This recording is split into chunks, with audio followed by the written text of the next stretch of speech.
What's up, heretics? It's the Religion of Speed podcast, the show for car nerds by car nerds. I am Matt Overstreet. I am Chris Huffman. I'm Hamza. And I'm Aaron. And I already messed up the back screen there. It says no signal. Let's see if that fucking... There we go. It comes back. All right.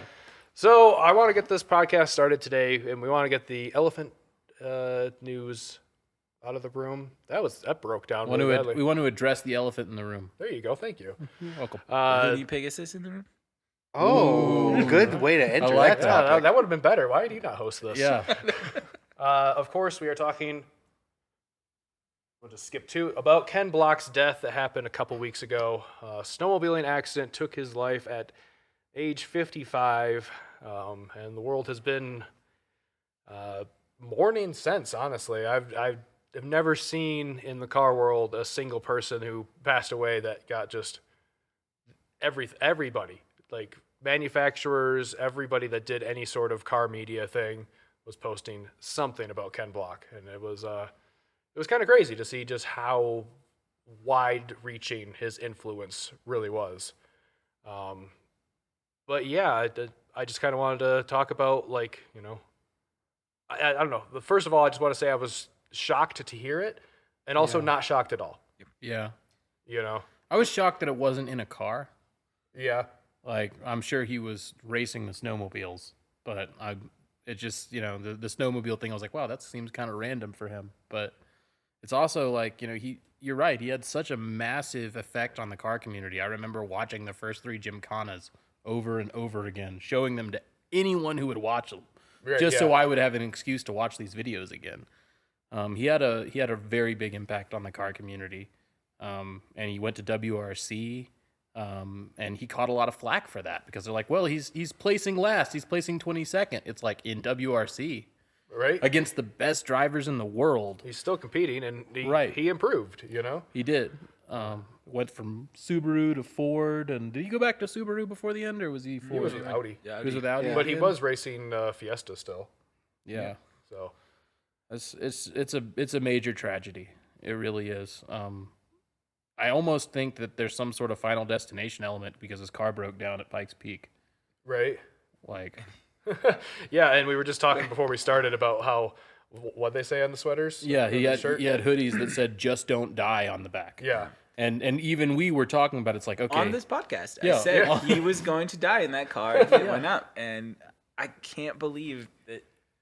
God, that the first thing that came to my mind when I saw that he had died, I was like, oh my God, I can't believe I said that about him. Because and then I felt so bad, and then I found out it was on a snowmobile, and I was like, I feel a little better. a little better. If it had been in the Porsche. Dude. Yeah. But because, I mean, he went, going into Pikes Peak, he didn't have enough time to shake it down. Mm-mm. Like, the team put the car together, a month before at Pueblo Motorsports Park? Oh, it wasn't even a month. It was like a couple weeks before, I believe. That's wild. They had the engine in. Like, when they unveiled it, it didn't have an engine in it. And it was a rear-engine car when it was completed with experimental magnetic suspension linked to an experimental GPS system. Like, there were so many variables. Yeah. And I was just like, there's something is going to go wrong. If anyone's going to crash, even though he's been on that mountain a bajillion times, he raced it before it was paved. Back in Did he race it? I think so. With is it Pastrana? Is it before Pastrana's time? I don't know. Yeah. I think Pastrana drove it before it was paved. Yeah, because that was only in like 2000 something. Yeah, I've only been there when the whole track was paved, or whole road was paved rather. Like the year I first went was the first year it was all paved, so that it could definitely have happened. But anyway, that video, I mean, that like the Climb Connor where he does Pikes Peak, and even I think the video right before it where they first unveil the Mustang, I think it's LA. Yeah. Right? That's always my soft sell into look at how cool this world is to people that aren't car people. Yeah. And I think that he's a person that just like we were saying earlier, he transcended the car community and just permeated so many other communities that you'll see kids wearing Hoonigan stuff that like have no idea what a turbo is, you know? Yeah. Right, it's like the branding is just so immense. I was at a family Christmas event literally yesterday, and one of Whitney's like cousin's husbands was wearing a Hoonigan hoodie, and I was like, Why do you have that? Yeah. He's like a pilot. I was like, what? We don't want you as a hoonigan pilot, please. Turbo prop, dog. Yeah. got the word turbo. Yeah. Yeah, he was great at he got his start in DC shoes in the skate culture, and he was really good at bringing that culture and extreme sports culture to the automotive scene in general. And I honestly think if he didn't have that influence, the car scene in general today would look just so much different. We wouldn't have the drift scene in America and is very skater culture. Yeah. You know. I always say they're like the punks of car guys. Like they're just out there like total. Yeah, it's about like style. That's and, you, bud. Yeah. I'm one of those hooligans. Yeah, but guys like me were getting old, and he brought the next generation into it. Like, I was in my mid-20s when he really blew up. And, like, he brought in that next level of kids. Those kids who wanted to go play dirt. Those kids who were willing to put Monster Energy stickers on everything. Like, he brought that really culture blame forward. him for Yeah. That's maybe not a. yeah, I don't like the Monster Energy stuff, but Yeah, but now hey, they're memorials. now it's not just a shallow slarby thing to do. Now it's Slarby. now that it's a word again. memorial. Slarby? Yeah, it's the word I use for people who wear flat bill caps and baggy clothing and. Yeah, well, my baseball cap's very flat. It's a slight curve, That's how you know you're maturing. It's just how much your build. How much the build is? Until it touches each other and becomes a circle. You know what I really loved in the episode, or not the episode? They did that series on Prime where they filmed The making of. the making of Climb Kana. Yeah. Yeah. And I think that the insight you get to him as a person and him and like Brian's relationship, it humanized him for me in such a way that like. When we went to that meet, the Ken Block Memorial meet the other week, it's like, look at the diverse. It's just, he really could connect with people. And that's something that I think nobody maybe since, I can't even think of anybody else that has done that in the motorsports world. Yeah, no, I can't think of anybody either. And that's another thing I was going to bring up is just like, I never have heard anything bad about the guy. No. Like, it seems like everybody that's a big car YouTuber or whatever, big in the car scene, there's somebody that's like, yeah, he's kind of a dick, or he can be, but never heard that about Ken. Now, I will say, back in the day, like, there was a period there after the first couple Gymkhana videos where I was like, I don't know if I like Ken. Like, it seems like he's using his money to get into WRC, and, like, I think it was kind of the fans, some of the fans that were kind of pushing me back, but then he just kept at it. Yeah. And he was just like, no, I'm going to do this, and he was always cool about it, and he was always just like, we're working on it. We're going to keep, trying our best. And he just was humble. And it's so weird to see humbleness in this world at all, let alone for somebody as rich and big as he was. Right. Yeah. I mean, the only negative thing I've ever heard are people saying that, like, oh, well, his videos aren't all one take. It's like, no shit, they're not all one take. Yeah. He never claimed that they were. Yep. It's like everybody makes mistakes. That would be insane. Right. Like that. I mean, that would be crazy, right? Yeah. If he did that. And everybody makes mistakes. Like, and if I slid into a forklift, I'd probably edit it out too. Yeah. I don't think people really realize the amount of work that it takes to shoot a car going down the street, let alone drifting under a forklift. Yeah, while it's on moving. A pier while it's moving or whatever, like I don't dropping one wheel off a pier, like and then the post production is so insane that like I don't know, just to get the shot and then have to put it all together to make such cohesive pieces. Color grading. Yeah, I mean, I don't know if you guys have ever seen Getaway in Stockholm. Mm-hmm. Yeah, the old videos. Old video. Those are like kind of cool, and even like the Magnus Walker stuff is kind of that's in that same vein.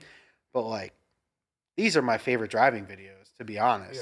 Yeah. And let's not forget, he released them for free. Yep. Yeah, on YouTube. These were just free videos. Yeah. These things had to have cost. They shut down the city of Detroit once, which probably only cost $10. Yeah. But it's a case of water. Yeah, a case of water. That's Flint. Ignorance is what am I? What's the word for being ignorant? I don't know. Slarby? I guess that was very slarby. I don't want to call you slarby. You're not a slarb.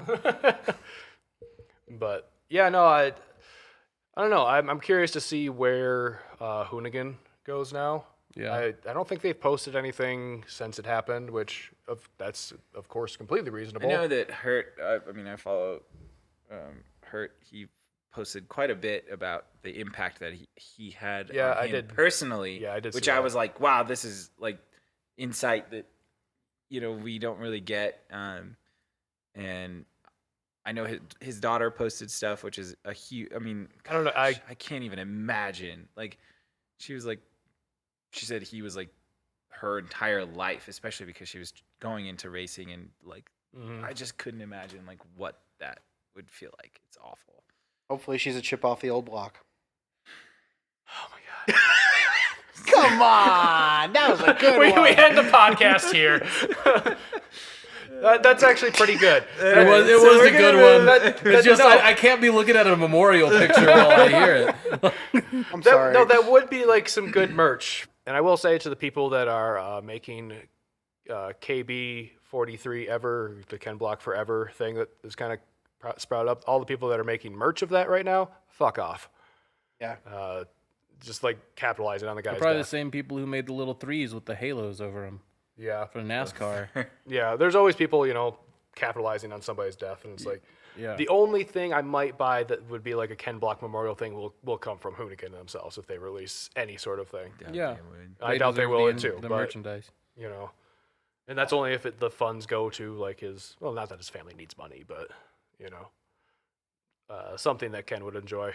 But yeah, no, it sucks. It sucks. We're never gonna get to see him go up Pikes Peak. It does suck. I would have loved to see what him and that car can do. I'm curious what they're gonna do with that car now. If they're gonna put Travis behind the wheel, or Yeah. because Travis was kind of taking up the helm of the Gymkhana videos from him, and I don't know. I'm just curious to see where things go because Ken was such a big part of Hoonigan and why they were successful. He was just a marketing genius, So, do things fall apart now, or does this bring more people on, or?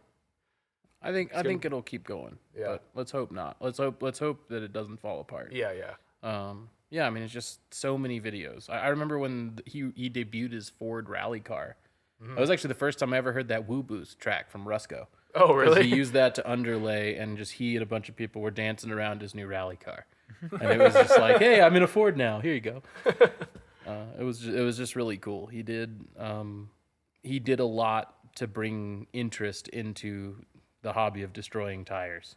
Well, Like, racing's not just about the times; it's about having fun. And he also was starting to bring interest into the world of EVs too. Yeah. That Audi Like video that's a is huge hit insane. for the adoption of EVs and stuff. Like when he's doing, like everybody's like, oh, EVs are stupid, but then he comes out with that Audi, and everybody's like, okay, that's pretty fucking dope. Well, and the standard Ken Block Gymkhana fans are the ones who would jump on the EVs are stupid bandwagon. Yeah, exactly. So they're exactly the people who neted to see an EV shredding. Yeah. I mean, that thing was shredding at 90 miles an hour. I don't know if anybody, like, if you watch the speedometer, but there's that one scene where it's like, you see, I think he's coming out of that hotel or something. Anyway, it was that was in Vegas, right? That one. Yeah. Yeah. And I think he goes past, somebody's like somewhere on the strip, but you just see like, the thing is moving at like 90 or like 100 miles an hour, and it's still just shredding. Like, there's just all this smoke behind it, and you're just like, I mean, the torque, like that thing, and it looks so fucking cool. It sounded cool too. Yeah, it sounded like what I would imagine a futuristic fucking like sci-fi race car to sound. It looked very cyberpunk and like, yeah. Great word, yeah. But to end the segment, I don't want to drag on too long, but I just wanted to, I hope everybody in Ken's life that he left behind is doing well, and I especially hope to see his daughter out still racing. I hope this doesn't discourage her because she was doing really fucking good, and we always need more women in motorsports. We do. If she can help lead that revolution too, and be like her dad a little bit, and inherit some of those marketing abilities, that would be amazing. But we'll see what the future brings. I'm amazed he was 50. He not does not look 50. Right? Yeah. I was like, that was the other thing I was thinking, I guess, before we move on. It was like, 55, that's young. But if I could do half the shit he did before I die. And still look that good? Right? And still look at that age, I'm like, Yeah. all right, it's going out on top, If you wear skate gear for your whole life, you'll look young. Is that how it works? That's how it works. That's true. That's a great button. Put on that segment. Oh yeah, I got my worn out Vans on right now. So I wore my New Balances today. Oh, you did? Do my Pumas count? Probably not. No. Wow. That's some. But they're high tops or mid tops. Well, they are true. They are flat bottoms, so close enough. I'm pretty sure it's Puma skate. Oh, okay, all right. Puma has a skate department. Uh-huh. Did not know that. Well, anyways, moving on. Hollywood star Frankie Muniz is going to be starting a stint in NASCAR. It's actually They also make race suits. Oh yeah, look at that. Oh, wow, Puma it's race a suit. Wow. Wow. That would have been the transition Yeah, right right there. there. Damn it. Yeah, Frankie Muniz joins the ARCA Menards Racing Series. ARCA is a semi-professional stock car racing league. It's pretty much the feeder series for NASCAR. Okay. D leagues. Yeah. Yeah. So he's going to be racing with Brett Jones Racing, who's not a team I know, but I don't know NASCAR that well. So if you follow NASCAR, you might know who that is. Yeah, he's raced before. Like he's had a slight racing career. He did really well in. I think the bug bit him in the Race of the Champions, the celebrity race. Oh, that's not cool. Race of Champions. The celebrity race they do at Sebring. What do they do, Okay. like the GT86s or like a It's like, Oh, back in the day, it was production-based car? Yeah, back in the day it was like Camaros. but it is a Oh. spec. It's all spec. Yeah, series. oh, Yeah, spec yeah, series. Spec series. There you go. Okay. But yeah, like Jay Leno was in it, and it was, just Patrick Dempsey. Yep. He's a huge So, yeah, it says the last full season was in 2009, but he broke his back in a crash Oh shit. and his ankle, and so he took a break and then became a drummer for a band and Wow. toured around Europe, and now after the birth of his son, he's was trying to think of his legacy and what he hasn't done, what he wanted to do to like show his son that he can Do whatever. yeah, exactly. Yeah. So he's getting back in a race car, which I think is freaking awesome. After he broke his back too. Like that's a real commitment. Like that's somebody who loves racing, not just the celebrity who's kind of into it. Yeah, no, that from reading, like I knew he did a little bit of racing, but from reading everything about this, I'm like, no, this guy is just like, he's about it. Yeah.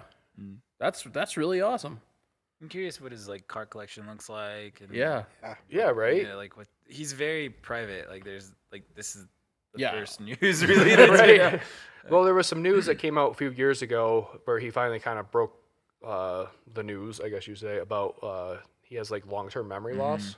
Oh. Like he doesn't remember. any of Malcolm in the Oh, so Middle. that's how Oh, he I've can, heard that. That's how he yeah. can come back after breaking his back. Oh, there you go. Yeah, just There you fucking go. forget Forgot about it. Yeah. That's kind of a blessing in disguise. Yeah. I mean, I was going to say, hopefully he just doesn't finish somewhere in the middle. Well, as you say that, he expects plenty of Malcolm in the Middle jokes during races, so much so that he's considering making T-shirts to sell at events. I'm sure he should. He absolutely should.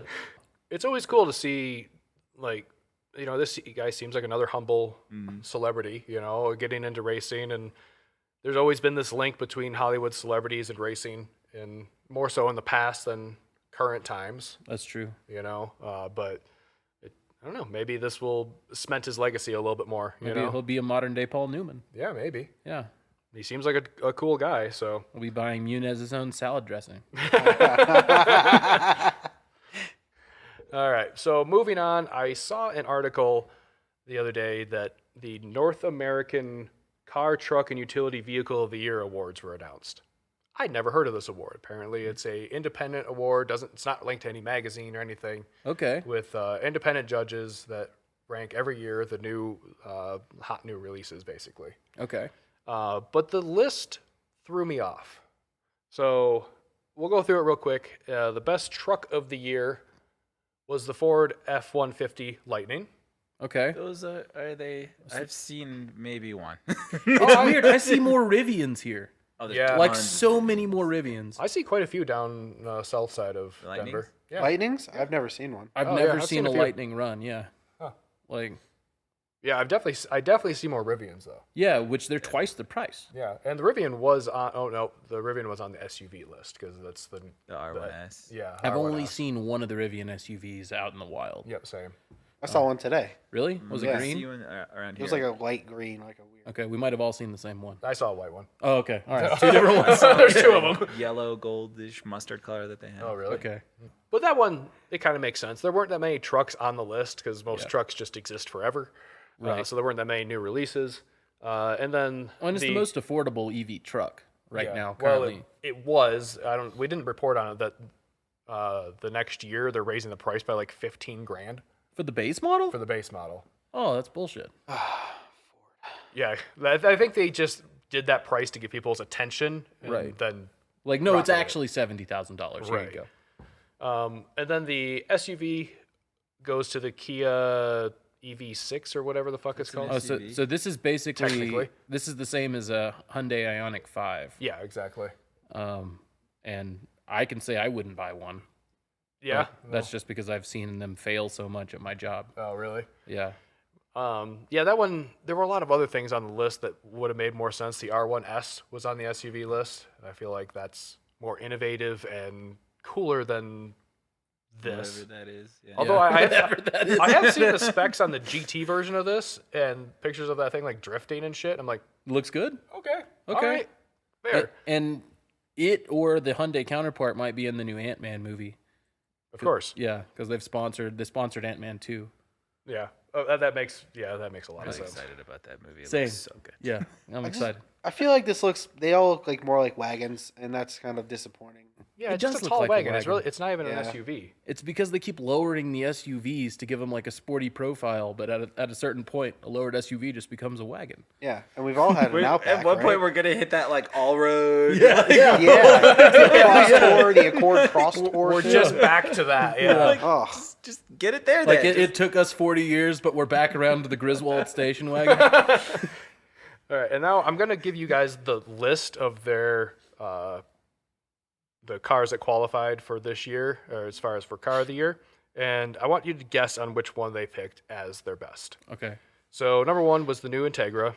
Number 2 is the i4 eDrive 40i. Number 3 was the i4 M50i. The Genesis G80, the Genesis G90, the Maserati MC20, which I don't know if you guys have seen that. I think it's gorgeous. The new Mercedes C-Class, the Mercedes EQE, the Nissan Z, Porsche Cayman GT4 RS, Porsche 911 GTS, the new WRX, or the GR Corolla. GR Corolla. I know that's the one we would pick in this podcast. I don't know. I mean, I would want either the Z or the Cayman out of that list. I think I'd go Z on that. If you could only have one car, I think as far as like what, it not being so like limited in terms of availability and things like that, and as far as something that's supposed to be accessible to many people, I like the Z on that list. I love the Z for that, but evidence from what we've seen of dealers, it hasn't been as available as it should be. Correct. It should be more available. Theoretically, it should be a lot more available than the GR Corolla because they built scarcity into the marketing. But the Z, it's just dealers making it unobtainable. One too few, right? Is what they say. Yeah, Right, that's yeah. exactly the quote. Disgusting. Exactly. It's just That is a It's disgusting Nintendo shit. That's a disgusting thing to say up front. It's right? like if you do it, that's one thing. But to say you're going to do it, this is my I'm intention. thinking the G80 or the C-Class. All right. And the big reveal, it's the new Integra. Ah, what? Well, at least it wasn't the alphabet soup car. Yeah, but I didn't understand this at all. I'm not even saying the Integra is a bad car. I've seen him in person. I'm like, yeah, that's nice. The interior. But was would you take one awesome. I over really a lot of liked the other cars on that The list? GR, that's the thing is, the automotive media was just creaming their pants about the GR Corolla Right. when it came out. And GR Corolla is the best car, and it drives amazing, and it's practical hatchback, and it's just like it does all the things. And then a rebadged Civic Yeah. gets the award. Not even a Type R Civic, an SI Civic. Right. Well, I mean, that's going to be the one that in a few years I'll be like, ooh, you know what? I'd love to pick one of those up because it's probably fucking awesome inside and out and drives great and is super reliable. Yeah, and it'll hold up. That's yeah, true. that's that. I don't see that. I'm happy it's that and not a G80 or some of the other weird things on the list. Yeah. I'm happy that Genesis didn't get any awards there. Yeah, just like they've just been paying off everybody left and right. They really have. They New have. Integra. Kia Genesis are just like, When hey, a lot- Motor Trend, here's $10,000. And a lot of these awards are really just that. I did though. say that. Fuck you, Motor Trend. I just like the price point. Well, yeah, $10,000. look at it. It's like that's all it takes to buy off Yeah, Motor yeah. Trend. They're very cheap. But I'm They're saying, hurting. Magazines things don't sell like they used to. But it seems like gotta every be time you pick up Car and Driver, BMW always wins the comparison. Yeah. And I love BMWs, but it seems like it's a statistical anomaly at this point. And it just makes me think like, oh, I guess. And then it shows you like, well, what do Car and Driver staff drive? Like 80% of them drive BMWs. Ultimate driving machine. I mean, they feel amazing, but I'm sure this thing feels incredible. I would love to drive one. Well, and you raise a good point. In 5 years, drives like a Civic. right? But that's, Which is amazing. Which is exactly why in 5 years that's gonna work. It's still gonna work. Like it's not gonna have any major issues. Let's just revisit that. What have you? When's the last time you've driven any Civic? Probably when I worked at K-Series. Which the 11th gen was out by then. I don't know if I've driven an 11th gen, but I definitely have driven a 10th gen. I mean, my 8th gen was like one of my favorite cars. The 8th gen sedan that I had, I love. I guess I'm a Honda fanboy, obviously, but yeah, this is I don't know. I can never knock the way a Civic drives. I just wonder if reliability was taken into account, or if, like Hamza said, money just changed hands. Well, that's the thing. I tried to find what their criteria was. Right. And so I dug into it, and I even went down like the list of. It's a very diverse list. Like there's like EVs and SUVs. Yeah. And So like, what was their Genesis are like $90,000. Some of them. Right. What? Yeah. Was affordability taken into account? Was availability taken into account? I don't know. The only thing I could find for anything was the list of people who were judges, and most of them I didn't know. The only person who knew on the list was Doug DeMuro. He was on the list. Cool. But so it might have won because it had enough Acura logos. Just printed on the inside of the car. It was just quirky enough for him. But I would have thought he would like the Corolla. Right? I don't know. Yeah. But, it was like 50 people, so it comes down to a committee. And maybe that's it. When it comes down to what appeals to the most people, that checks a lot of boxes for a bunch of different people, It's cheaper, it's more reliable. You can say the name of it, not ID4 MX50. Yeah. I can see it offending the least amount of people. Yeah. I'm definitely offended. I don't feel like it's a political decision, and I choose to ignore that statement just because I know it's so political. GTI is not on the list is all I'm saying. But that's what I'm saying. If the GTI was on the list and they had picked it, I would have been like, why? Like, tell me why. What about the MK8 is so amazing? It's the same fucking car just like this. It's the same engine. Yeah, that's the weird part. So like this is because No, I think it's it not. had to be a new car or new for the model year. I don't know. I just have to go back to the sidebar that we were beginning to have there.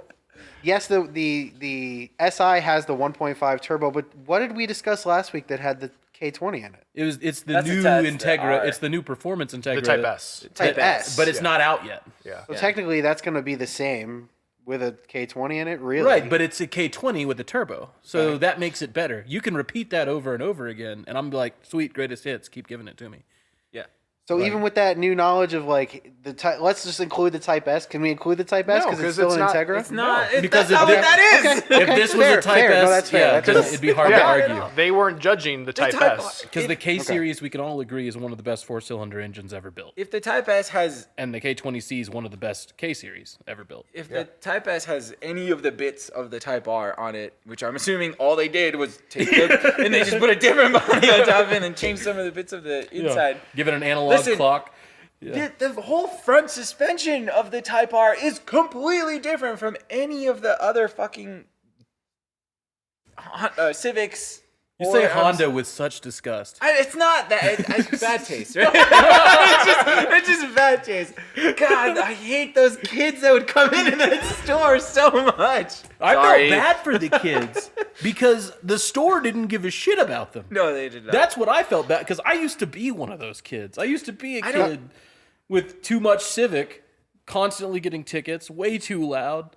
Okay, if we had talked a little more, a little more when you had the CRX here, and I was like, fuck it, I'm just gonna buy it.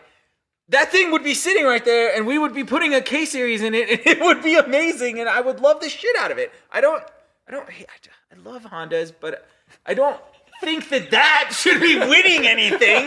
Just like I don't think the fucking GTI should be on the. Like, That looks really good.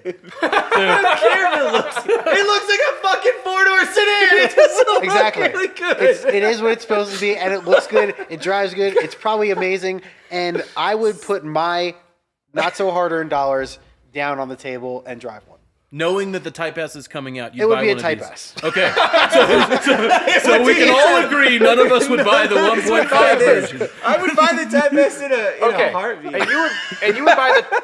We're gonna It's assume not that. the price of the Type S is going to be about the price of a Type R plus a little bit, and you're Plus going to pay. $11,000. Yeah, so you're going to pay for that instead of like a GR Corolla. No, I'm buying a Z. There you go. Yeah. See? That's the truth. And you can pay the dealer markup on the Z for what you'd get this Type S Integra for. So What?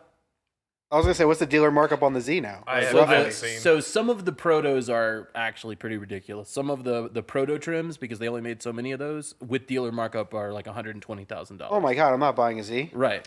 That's what I'm saying. That's my issue. I was so excited for the Z, but I have yet to see the Z offer affordability. What was the MSRP on the Z? I thought it was. It's like 46? it's like in the 50s, yeah. I think it was 46. Oh, like as the 52, baseline. Well, yeah. I factored in. Which I is know I want an crazy. LSD and big brakes. I want that on any Z I buy. Because the GR, you can like the Morizo edition is $55,000, and you're losing back seats. You're losing functionality at that point. That's true. And what did they add? Like another 400 welds to the Morzo edition? Yeah, To strengthen it? and it Carbon comes with fiber the two, roof. Yeah, the carbon fiber roof comes on the performance edition too, Oh, that's which right, is yeah. 48 or whatever. And so do the only thing that the Morzo edition does is the fucking bigger wheels and better tires, which you can buy Right. for like You can just do that yourself. Like, it's Easily. So stupid. Anyway, I got an email from a Toyota dealership nearby because I signed up to be notified when one came in and was available. Okay. And it was only the Morizo edition, which I was like, maybe if I sacrifice to the gods, I could Yeah. maybe get a base. Like I'll just say, convince Whitney just to get. just get some cheap NRGs from K Series parts, bolt them to the back Yeah. with some harnesses for the kids. And so I reached out to the guy and I was like, "Hey, is this still available?" And he's like, "No, it's gone." And I was like, "I got the email 6 hours ago." And he's like, "No, it was sold." gone 5 3/4 hours ago. So we sent the email out and then it was sold. It Just was gone instantly. before the email went out. yeah, Probably. that While was he's composing the email, somebody else is closing a deal. I was like, "Damn!" And that's so somebody went and bought a $55,000 Corolla with a 3-cylinder. That's true. No, when you break it Without down like that, accents. it seems ridiculous. So, in good news in that regard, I didn't put this story in there because I didn't dig into it too much. But one of the people that bought one of the first of the GR Corollas instantly put it back up for sale because he was going to try to fucking flip yeah. it. And he lost about $8,000. Good Oh, yeah. fucking Fuck him. riddance. Yeah. Good hilarious. riddance on that guy for trying to. And you know what? Smart. I give props to the person who bought it from him. Yeah. For $8,000 I less. should have asked about if there was a markup. 'Cause I don't think there was because they weren't advertising. The price was at MSRP 55. Well, I bet you what you got in there, though, and they would have been like, so Oh, yeah. here's the number sliding across the table. Here's $20,000 of Bullshit. paint protection film. Yeah. And you're like, You wanted the undercoating. Here you go. Did you cover the entire car and 5 others? Yeah. You get an extra Corolla with it. Yeah, you get a base Dude, model there's a Corolla. base- It comes with a base with crank windows. Fucking God seats. Do you remember For back some in the reason, day? it still has ashtrays. Sorry. No, you remember back in the day Hyundai would do that? A buy one, get one? What? No. Yeah. Early days of Hyundai, you could get like the Kia, or I think it was Kia. You can get like the Kia Sorento and get a Kia Spectra free. Oh, that's hilarious. Because the Spectra was such a shitbox. It was such a shitbox, they couldn't get rid of them. That's hilarious. Oh, speaking of just bullshit that happened recently, Dude, so fucking sad. yeah, so for those who didn't know, which I don't know how you could have avoided this story if you were on the internet at all, a mechanic here in Denver, actually in Englewood, right up the road from my house, crashed a Supra off Santa Fe into a train. A parked train. Parked train. The train did not hit him. Look, he hit the train. That rail yard is bigger than the highway for what it's worth. And it was wild. So Friday night, I just went out drinking and randomly met the son of the owner of this car. And he was able to show me proof. He had pictures, he had video. And yeah, he wanted to cry, man. And I don't blame him. His dad was the original owner of this car, bought it brand new in 1997. It had 17,000 miles on it. Not 70. This is a Mark IV Supra, original owner with 17,000 miles on it. That just doesn't exist anywhere. No. That is an irreplaceable commodity, even if he gets $150,000 back. Okay, I have a burning question. What tires? Can you zoom in on that? They were summer tires. I talked to the guy. That's why the kid wrecked it, because you remember when he wrecked it. Yeah. I didn't even drive my BRZ, which has 200 horsepower. This has 1,000. Yeah. It had 1,000 horsepower tune, and you can see I'm sure you guys have seen the video. He cuts into an intersection doing about 70, straightens up, and then loses control, which means he either got on the throttle like an idiot or downshifted like an idiot, which you can't do in a car that has half as much power on these tires in those temperatures. Well, it just lost control. You can kind of see it in the video where the turbo spools, and as soon as the turbo spools, it loses traction. Yeah, he loses it, and he had 2 opportunities where he could have saved it. Yeah. He could have pulled the handbrake, spun out. Oh no, that's embarrassing. I saved the car. So we should talk. Sorry. No, go. We should really talk about this because it's such a burning point for me. If you've ever been on a track on a summer morning when it's 60 degrees out, if your tires are cold and you're going in there like full throttle into like a turn, you're spinning, like you're losing control. And like I've spun out at high plains, I've spun out at PPIR because my tires were cold. Oh yeah. And these are front wheel drive cars, by the way. Yeah. We're spinning out. So This is lift off oversteer. 200 horsepower, 250, let's say. So it's just so frustrating when we see stuff like this because it's like you have to know these things. Like if you consider yourself a car guy and you're out there screwing around on all seasons, like we see it all the time. We see Subarus and stuff crashing in Aurora and stuff, and it's always these kids. And you're like, my first question always is, what tires were on that car? Even at stock power. Like, if you're just out there, you have to warm them up. There's a reason why tires have, like, well, yes, for sure. Yeah, and that's exactly what I'm saying. But they're also just like your normal passenger tires that come on your car. All of those have speed ratings. Yeah. So that you don't do stupid shit like that. Yeah, and I mean, let's be fair to I mean, the owner wasn't driving it. So supposedly the mechanic that worked at the shop. Well, the owner wasn't driving, and the tech who took it out was not supposed to be allowed to drive this car. Oh, really? He took it out on a joyride. When he wrecked, this is the crazy part, is everybody's seen the video. His friend was following him, filming for Facebook Live. And when he wrecked, he deleted it. But it was live. It was out there. Oh, so that's why we've all seen it. They told the cops he was doing 30 miles an hour, and they had just done an alignment, and were just checking the alignment. And that's why it lost control, because it was misaligned. And luckily, there's this video, because otherwise the owner would have thought that it was just a tragedy. They could have at least tried to spin it, yeah. They could have. The car was in Bespoke Motorsports.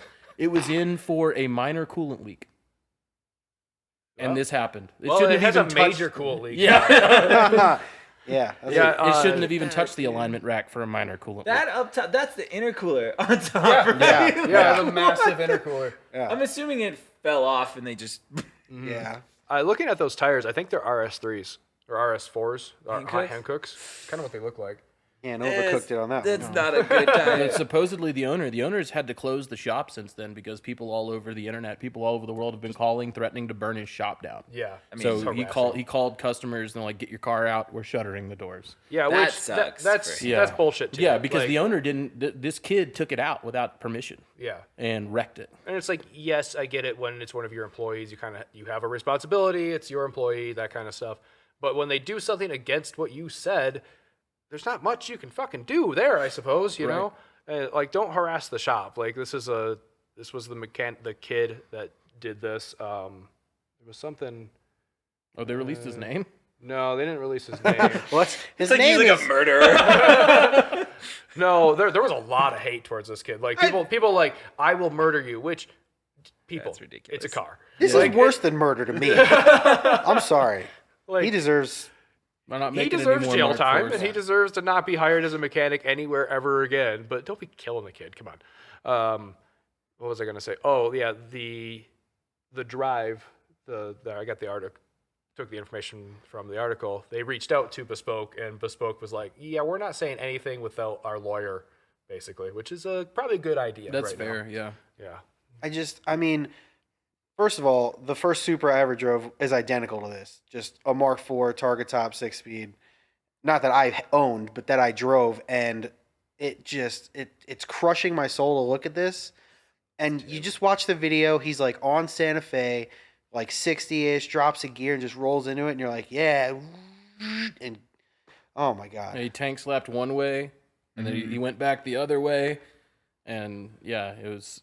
He tried to save it. It's kind of impressive how bad the crash was. It's kind of impressive that he walked away. He wasn't wearing his seatbelt. He was ejected from the car. He got a bruise, and he was fine. Fucking lucky. Yeah. Yeah. Insanely lucky. Yeah, and if you've seen the video, it rolled 4 times. Yeah. It looks like it rolled 4 times. Yeah. It's just sad that, we watch Ken Block go out that way, and then this kid gets to survive this. Yeah, I was thinking fucked up, but then this I'm kid sorry, gets man. It pisses me off so much.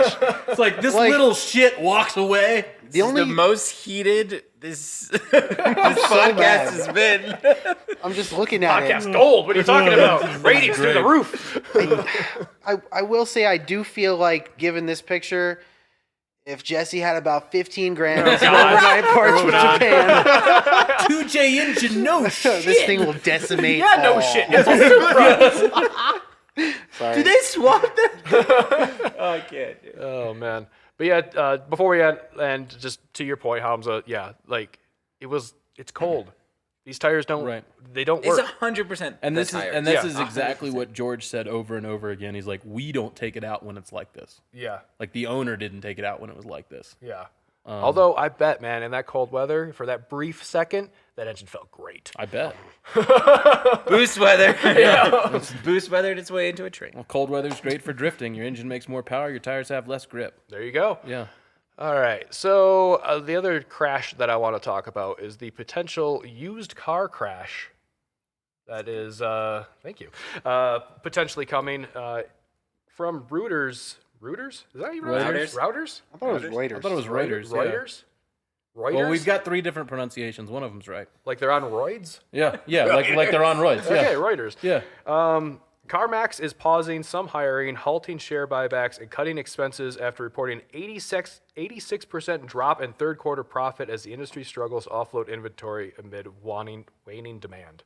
Well, it's these high interest rates. Yeah. It's the same thing that's dropping the housing market. Yeah, but it's affecting the car market even more because... So they bought all those cars like last year at a higher elevated price. So they could say they had inventory. And then... I'm sorry. It's just like... It's hard to feel sorry for used car lots, right? I don't give a shit. Yeah, it's hard to feel sorry for used car lots because you're like, well, if I found this on Craigslist, it would be $10,000 cheaper. Yeah. And now it is. Right. Yeah, and then Carvana, the one we have on the screen right now, in 2022 let go 4,000 employees, and as it struggled to deal with the debt that it piled up as it acquired cars at elevated costs. So which also Carvana had a lot of issues apart from the economy. We have one of those elevator vending machine buildings off I-25 in Evans, and it's still empty. It's just empty. It's been there for quite a while. It's been empty for a while too. I wonder if you could buy it as some sort of Bruce Wayne penthouse, so you could just like have a house and park your cars and live in the vending machine. God, some super rich dude could easily buy that building and just be like, "Cool, I'm gonna put all my cars in here." Yeah, this is my clubhouse. I'm gonna display everything. Anyways, the point is, are we finally going to get to the point where a 95 Honda Civic doesn't cost $6,000 on Marketplace? I hope. I mean, I've got my '99 CRV for $5,500 on Craigslist right now. Hey, so. it's got a brand new cat. It's lovingly installed. Right? That's just expensive. The raw materials. That's great. Yeah. But I do wonder if because I had a guy yesterday call immediately and try to beat me up for 3. And I was like, no way, dude. Go find another 5-speed one. Yeah. And he's just like, oh, blah, blah, blah, KBB, this and that. And then I did start thinking about, well, what if the used car market is not what I think it is right now because of these types of things going on? See, but I think there's a big difference between this, like, we'll say sub $10,000 car and what they were selling cars for, 30 to 60, let's say. Because Right. they weren't At steep interest rates. at steep interest rates because they weren't dealing with like that old of a car. Carvana, CarMax, they only go back to like 2010, I think, Plus, anybody who says KBB in their argument clearly does not know about what car prices actually are. Yeah, the Blue Book doesn't really mean much anymore, unfortunately. But and I think you're right. The reason these expensive cars aren't moving right now is because of interest rates. Because you can get a brand new car off the lot now. Right. It's still hard, but you can. Yeah, you can order one. You might have to wait. Yeah. But if you're going to pay an insane interest rate, go over an insane term, you might as well get some with a brand new warranty. Right. So I think we're still going to see elevated prices in the sub 10K range, just because there's a lot of people that still need cheap cars. That's where we live. Right? Yeah. That is our wheelhouse for sure. But let's hope at the very least, this means crazy markups on regular ass brand new cars are gonna disappear. Yeah, let's hope Z's will be affordable. Even though that's not a regular ass car, let's hope that when the non-proto trims hit, you can get them for just over MSRP. I mean, I'd love to even pick up a used one in a couple of years that's, I don't know, in the low 30s or mid 30s, an appropriate, like, hey, I can have a $700 car payment that's not a Civic sedan. Right. So people are still selling. People are still selling. So like on Facebook, like on the GTI groups, they're still selling like GTIs with like 36 to 40,000 miles for 27, 28,000. Like I bought mine brand new for 28,000. Yeah. Like how? Yeah. Like, people are still trying to sell Fiesta STs for like anywhere from 10 to 15. And it's like, no, this should be at this point like 8. Yeah. Like they've reached that point, and it's like, I don't know what, I don't know. We'll see what the market does. There's still a big demand for cars. We're going to have to buy some religion of speed car when everything implodes. Yeah. Like we'll have to, whatever's a really good deal at the time. Just like a new car or a used car. Like we'll have to get a good Craigslist special podcast. Well, Aaron keeps getting like free cars, so we'll get one of those. I got the Cutlass. People are like, no, I'd rather drive my Cutlass than this Forester. Well, speaking of that, anyways, we'll move on because that's a story for later. I want to move on to a story that I saw that we're moving into a future where EVs are going to become more of a thing. We're trying to be more eco-friendly in every aspect of being a car guy, and Goodyear's new Better Future tires that they unveiled at CES of all things, Consumer Electronics Show, which has now become just CES. It's no longer the Consumer Electronics Show. It's just a show for things. But do you have a new thing? Yeah. We got a show for you. Could you not get into SEMA? Goodyear's not getting to SEMA because of all the Chinese competitors. Wow. That's funny. Right. So this tire is supposedly 90% made of renewable resources, including soybean oil, rice husks, and pine resin. Can you? Wow. It's crazy because Better Future just sounds so Asian to begin with. Well, and look, there's a little hyphen in between the T's. Better Future. Better Future. No, there isn't. Yeah, right on the image I'm seeing. Is it not That's there? dust. Oh, is that just dust? That's dust. That's just dust on the screen. I was like, wow. Better. So I want to know what this thing smells like when you burn it. Yes. That's exactly what I wanted to say. What does the smoke look like? Yeah, it's like, that smells good. Mom, are you cooking? Yeah. It smells like pine tar. 90% of the tire's ingredients are sustainable and has passed regulatory testing for road use. So this isn't just like a random concept. They say they could do this. They say this one still needs work as they try to scale up production type things. But they do say they should have a 70% sustainable tire here soon. And there's actually a website that you can sign up for like more information. Like they're coming out soon. Are tires not made? I have a question. This is a serious question. Are tires not made out of rubber? Because rubber is like a tree. And so what is the difference between growing rice and soybeans and trees? In fact, I think soy's pretty bad for the soil. Yeah, soy is very bad. So It soils the soil. Oh, God. I guess you can Well, grow a no. new crop of soybeans and rice every year. Faster. Soybeans actually put nitrogen into the soil, while corn like saps nitrogen maybe- from the Yeah, soil. they're legumes. Yeah. Yeah. I guess That- technically that that field behind my house I was talking Yeah. about earlier when I was growing up, it would always swap between corn, soybeans every year. Because if you grew corn every year, it would seep the soil. It kills the Yeah, soil. it would. You just kill all of it. Yeah. Yeah, I mean the far just south of the shop is soybeans. Oh, Or yeah. one of them. It It's was weird that they grow crops out here. It just seems like a really weird place to grow crops. It's the desert, but Yeah. anyways. But they have these crazy elaborate irrigation setups and everything, Right. too. Yeah. So anyway, so I guess my point is how much more sustainable is this? I guess it's 70% more sustainable. I think. Why? Well, this is renewable resources. I don't think tires have been made from legit rubber, at least not fully legit rubber, for a long time. So I think they're petroleum based. Yeah. You know, and this is at least renewable resource, something we can keep growing. Yeah. And these tires also, they only made a little blurb in the Motor Trend article, but they did mention something about these tires being developed more for EV cars. So So it's sustainability on sustainability. yeah, because What these are not sustainable. You would think you want to put these on like a Chevy Malibu or that new Hummer EV, right. that is less efficient than a Chevy Malibu. Well, I think the reason there's a difference is because of the weight of EVs.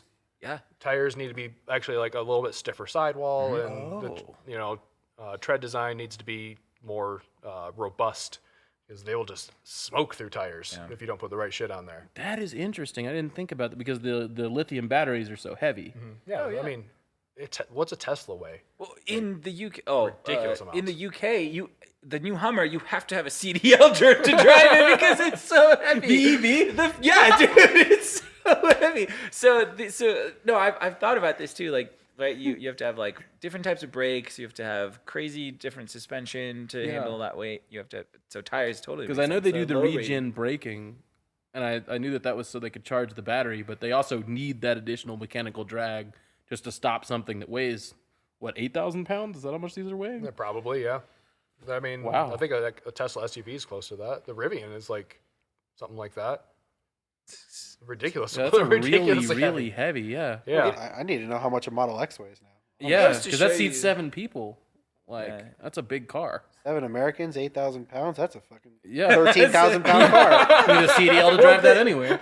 What are the tires going to look like on the Tesla trucks, like the semis? Because those are starting to get delivered. I think Pepsi just took delivery of a bunch of them, and I guess Frito-Lay and Pepsi are the same company. But anyway, Yeah. what do those tires look like? How, like, what ply is that? Because I mean, when I bought off-road all-terrain tires for the Armada, but I was like, oh, I need to make sure. Like, I didn't think initially when I started the research that you had to figure in towing capacity onto your tires, and so I was like, oh, we have like this giant camper that we need to tow, Yeah. and so you can't just get like super soft, like Yeah, you need like an off-road tires. LT tire. Yeah. Yeah. So anyway, just speaking That's of tires interesting. again. Yeah. I mean, So yeah, the dualies that are on those semis, yeah, they have to be Well, I don't- really, really hard compound. next time you're driving, like you're coming down I-25 or something and stuck in traffic next to a semi, look at the tires on them, because most of the time, every tire is a different brand. One of them has like no tread on it. The other one has a bunch, like they get maintained like shit. Well, they put retread on them. Yeah, they which retread, we yeah. find road gators all over the highway. Yep. And road gators. I've never actually heard that term before. Are those just like the Yeah, Yeah. because it's like a long, scaly tail, and it will bite your shit and break you. That's your southern coming out. Yeah, it is. Yeah, it is. They're all over I-25. It's a massive hub. I mean, Yeah. that makes sense. But like, so now you get the Tesla trucks in here that weigh even more. And it's like, you probably want to, once again, take care of those tires, because otherwise you're going to have a big issue with a blowout or something like that. I'm very curious how that truck is going to revolutionize that industry. Like, if it does. I don't know. That truck won't. I feel like there's certain routes that truck will be able to run, and then a company with more infrastructure will be able to take that and like build something really cool out of it. Like they'll be like just the road between like LA and San Francisco will be like the most efficient shipping lane. I mean, think about like so if we're concerned about like what will the trailers look like? Will there be like range extenders on the trailers, like that sort of stuff, right? Like that's all I'm. There's a lot of surface area for solar panels. Tons. Well, of service. what if we give the trucks a dedicated lane that has a wire above it that can charge them as they go? Like the bumper cars at the carnival. Have you guys heard about Or trains? how about that? Genius. Yes, thank you. That's where I was going. I was like, and then why do we even need to self-drive? We can just put them on tracks. It already kind of self-drives itself. Oh shit! We invented the train. We could make them steam powered. The steam could power an electric.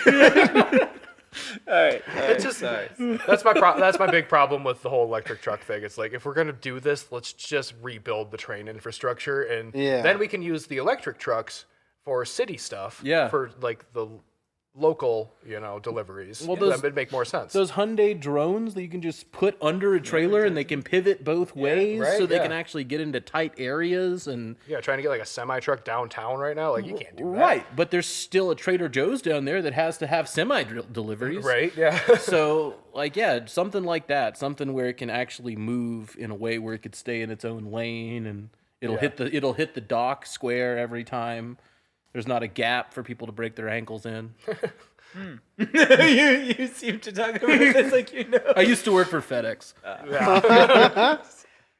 We can discuss that more afterwards. Right. I want to discuss these. That makes me happy. These are actually, a lot of people are hating on them, but I really like it. This was at the Tokyo Auto Salon, or Tokyo Auto Show. Gazoo Racing unveiled these. They are 8.6 chassis, one of which is full EV and one of which is hydrogen powered with a 4AGE. What? It's a 4AGE and it has a hydrogen fuel cell? With side draft throttle bodies. God, that thing has to sound incredible. I'm smitten. Well, I mean, you heard what those hydrogen powered cars like the Porsche were building sounded like. We had the Corolla one on a previous episode. Can you imagine a 4AGE with ITBs? Right. And a hydrogen fuel cell? And right next to the EV making no noise at all? Right. And it's really cool. These, for those just watching the audio version of the podcast, they look like Takami's 8.6 from Initial D. I wonder if it actually says Fujiwara Tofu on the side. I can't read kanji characters. So each one's different. So the kanji on each car is different. Yep. So I wonder if they say like electric or hydrogen or something like that. I could have translated it. I just was lazy. But yeah, that was really cool of Gazoo Racing because they're on Watanabes. They got Cusco suspension, bride seats, Takata harnesses. Badass. Like they did them right. Yeah, and I love that they used 11 for one and a Trueno for the other. Yeah, it was a perfect combo. Really cool. GR just had these hanging out. So they were like, all right, what are we going to do? Yeah, what are we going to do with these things? I really like the graphics on them, too. It's just a little splash at the bottom there that shows EV or H2. The only thing I can think about when I see them, though, is that EV one looks like Mountain Dew from over here. Is it green even, or is it? It is Yeah, green. it's green. It is It's a green little and black. Mountain Dew-ish. It's Mountain Dewy, yeah. So the 8.6 BEV concept uses a Tundra HEV electric motor, which I didn't realize. That's a lot of torque. The The Tundra, had Tundra has an electric. Maybe only in I don't know. Japan. Not a Tundar, right? No, not a Tundar. The actual Tundra. And it uses multiple Prius batteries. Okay. So that thing probably scoots. Yeah. I would imagine. I bet it does. Now, I will say the hydrogen one I'm a little confused about, and I couldn't find any good information. I wanted to do some more digging, didn't have enough time. It says the H2 concept retains the 4AGE, but it's powered by hydrogen. But they also said that the engine only provides a small portion of power and what Toyota describes as the appeal points of sound and vibration from an internal combustion engine. So the 4AG is just there for a visceral feel. That makes me so happy. That's a lot of effort to go through Right. just to retain that. But so I wonder, is it actually hydrogen electric? Yeah, like is the 4AG, is it just powering electric motors? I don't know. I couldn't find any more info on it. Apparently, though, the EV at least does have a simulated manual transmission, Wow, that's kind of neat. which I'm not too keen on, but that is something Toyota has said they are going to possibly. I think we talked about it on the podcast. We have, because it's like, okay, yeah, it's awesome that they're doing it, but it's entirely unnecessary and created solely for my benefit. Right. So it's like, is it better with that? And is it the kind of thing that I could just switch off because Definitely. it's simulated? You probably don't like you. Could, It's bet you probably it's- like the video game, the Fast and Furious video Yeah. game we were playing at the one time. Where you just like do this; it doesn't matter. Right. Yeah. I can't. I think I'm pretty sure with like a lot of the home built EVs, I know they retain like manual transmissions all the time with those. Yeah, I mean, they I've do seen it with the Roadster EV kit. They do it with this guy with a Volkswagen. I've So- seen an 8.6. It was on Hoonigan actually. So that did are that. they actually putting a transmission, like a real transmission? And in are there? you physically disconnecting it when you push the clutch? Yeah. This specifically on this car specifically said simulated. So then there's no. Yeah. So then it's just like boop, boop, boop. Yeah. So I don't really like that. That's like It's a little nipple. part of the Have you seen appeal. Have you seen the Golf R? Have you seen that? It's so gross. No. The MK Golf R, the DSG has this tiny little like shifter. It's like this big, and like it. Like, So you, Five so one you inch. can just be like, yeah. It's, something It's- Volkswagen drivers are used to. It's trying to train all the Volkswagen driver guys to help their girlfriends. Just a little. Yeah. just double click Yes, the mouse. yes. Just keep going. grower. Oh Jesus I think Christ! he was talking about lady parts. Yeah, I was I I don't know if you've met some lady. Never mind. We're just moving on. Yeah, there's so a, much there's work a to do on this quagmire one. ahead of us that could only be stopped by going to the next slide. I think we need to do some more Sunday afternoon. I think it's the tamales. What was in those tamales, man? We got some attitude Just- going. just right those- now. Brick. They came in a brick. Just a little bit of MDMA. I only put just a touch of MDMA, just a little Molly in all the going on tamales. here? They're tamales. Oh, but anyways, the point is, it's really cool of Toyota to just understand their heritage and do something cool to like bring new technology in. To round out the episode real quick, because we are getting to the end, I did want to talk about what our predictions, because we went over last time what our goals are, or New Year's resolutions. But what are your predictions of what 2023 is going to bring for the automotive world? Yeah, it's a big question, right? I think there's going to be at least one major class action lawsuit. I'm not going to say which brand, I think we can all assume. but I think it's going to happen. I think there's going to be some revelation and a bunch of very angry people and a lawsuit, and probably not a big settlement this year, but the road towards it. My big prediction is that the EV Corvette is going to miss its launch. Oh, you think they won't be ready in time? I don't think they're going to be ready in time. I think they're going to push it back. Okay. I've seen some issues with those, and I think they have a little bit more work to do before they're ready for release. I don't think it's actually going to, because it was supposed to be released this year, if I remember correctly, and I don't think it's going to hit that. And this is the EV Corvette sports car, not the Corvette branded SUV. Yeah, Okay. I think we will see. I had that same question. I was like, That was the other thing. For whatever reason, I was saying a lot of Corvette as the brand, and I do think we will see the Corvette SUV debuted at an auto show this year. Okay. At an auto show. Yeah, Okay. in the flesh. I could see that, like at SEMA this year. Well, like Detroit Auto Show. Yeah. Okay, that's be my guess. You guys got anything?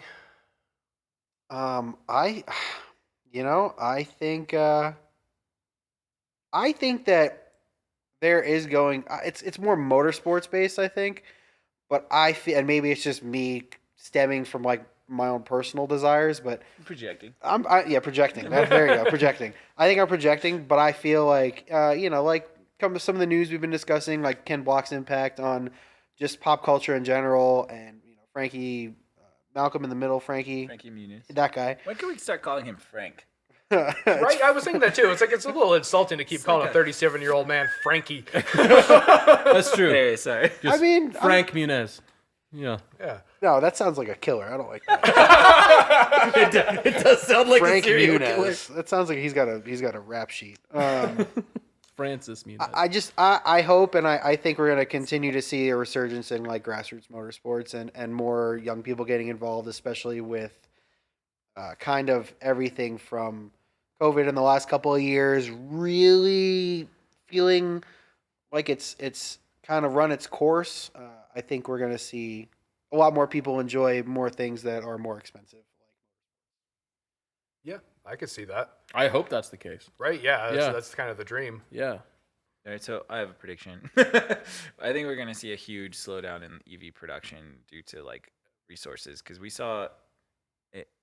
I guess due to a lack of resources, because we saw that kind of happen with chips and stuff like that with just normal cars. But I think we're gonna see a huge dip, and I think Toyota is banking on that a little bit, and I think that's why some of the decisions that they're making with like the hydrogen engine and trying to stay with the combustion engine and putting in how many millions of dollars have they invested in internal combustion engines going forward? I think it was like, we were just talking about it last. I don't remember the number. Like hundreds of millions, I think. Yeah, especially in their hydrogen combustion. They're really clearly from that last story. They're still on that train. Yep, and I think they're right. I think their gamble will prove to fruitful. Yeah, no, I think so. And I did see another article on how did we pronounce that? Reuters. That like there are a bunch of people in the top of Toyota right now that they call them a silent majority that are not very keen on don't think the EV thing is going to work out very well. Yeah. I mean, I think it would be amazing to see that development, because, I mean, you were talking about the Green New Deal earlier. 90% of the American aviation fleet still runs on leaded gasoline. I know. Hell yeah. I love that. Yeah, Jet fuel. Yeah, well, that's the thing is jet fuel. You can run jet fuel in a diesel power plant. It just stinks. But apparently you can actually, if you have a diesel airplane. Jet fuel's a form of diesel? So you can put jet fuel in a diesel and it'll run. I don't know how well and how much damage it'll do, but it will run. Because they've been talking about trying to transition the American aviation fleet into diesel, but that adds heavier components. I'm just imagining all these planes rolling coal. Yeah. How is this better? It's shadier. Solar-powered electric drone. Solar-powered electric drone and a Cessna just coal rolls all over it. But yeah, an efficient enough hydrogen-powered fuel plant could replace that leaded gasoline. And we've got plenty of hydrogen. Yeah. We can create plenty of hydrogen. So if we can develop that technology to the point where it's half as efficient as gasoline, then that puts us at a pretty significant advantage, because we can't use electric for everything. That's why they're not in planes, because the batteries are too heavy. One thing that we're not considering is recently the like nuclear fusion has been has taken a huge step forward to becoming a real like solution. I mean, it's net positive for the first time. It's net positive for the first. And that's crazy. So I don't know how that is going to change. Like I might be totally wrong, and by the end of this year, they could be like, we did it. It's done. Right. We're ready to move forward, and we're gonna start building fusion reactors. I don't know how many you would need. Well, and we keep leaping forward in nuclear development, and then we get a meltdown. Yeah, and but then that's a like whole generation that's the thing about fusion is you can't melt the only down? thing that could happen is you could have a catastrophic explosion. but it's not like a nuclear explosion. No, but you're creating a tiny sun. Yeah. That's what you're doing. That's just inherently. So it's like Spider-Man 2. No, that's exactly. We had to put this in terms that Chris would understand. Give me a Marvel movie, I'll get it. Yeah. We just don't need a guy with 4 extra arms to hold it. I don't know why that was the solution. I got this under control. So that way he can come back in the next movie that he was in and learn the power of friendship. I mean, that's what they did in the last Spider-Man movie. Yeah, exactly. Yeah. Alfred Molina is a national treasure. But yeah, because I was thinking about that too. I'm like, how much if we get them really efficient, how small can we scale them down? Can we have a nuclear reactor the size of even an engine? Right. Yeah. You know, that we can throw in a car to power it ever. And does it have to be shielded? They would never do that. They would never put something that would power it forever. It uses No. That's just not like a sun. profitable. No, it's not. It creates That's an the problem. electromagnetic field around it. Okay. It's to hold in the radiation. So you literally create an electromagnetic shield around it. Yeah, like a sci-fi shield around it. You're like, for all intents and purposes, you're creating a tiny sun. It's That is insane. awesome. And then, like, it's just You know what's the funny part though? That means like, we can get to the asteroid belt in our lifetime. even all this advancement that we're doing, like we're like, oh well, this is like the craziest way we can make unlimited energy. We're still creating heat to boil water to spin a turbine. It's still steam powered. We're back to steam power again. That's true. All the nuclear power plants have all worked that way. Jay Leno was really trying to pioneer. Yeah, No. we're bringing back the Stanley steamer, is what I'm saying. I like that you brought that back to Jay Leno. That's why he was working on a steam-powered car. That explains He it. was looking to the past to see the future. Oh man, the future's gonna be weird, guys. But Yeah. I can't wait future's gonna be steam. to. Jesus Christ. Invest in train sets. Sorry. That's it. All right. We're going to call that for today because we need to turn the heat back in the shop. It is freezing in here. The sacrifices we make to make this podcast. We freeze for you. Yes. But as always, All right,